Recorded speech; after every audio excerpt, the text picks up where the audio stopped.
Matt from Wiring Guru. Just want to do a quick walkthrough for you of everything that we've done in the past couple days. And I'll, of course, share the before pictures in video as well. What we've got here is, again, an independent switch.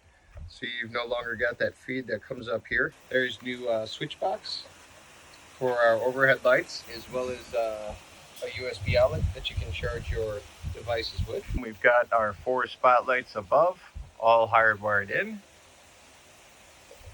And what's really cool is our 3 new fans, all perfectly centered within the 3 sections of the patio here. And these are all controllable via remote and also the switch inside the back bedroom wall here. Now moving towards these walls, we've got the new light here and the new patio light here.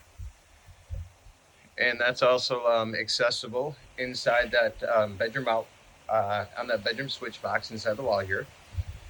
Now this is where we came up the wall into the attic.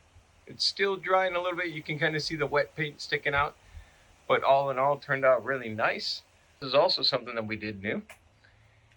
What we've done is put in another accent/motion light here, also powered by a switch. Now we relocated the switch. The switch used to be down here in a single box. And instead, what I've done is converted this to a dual box, and you now have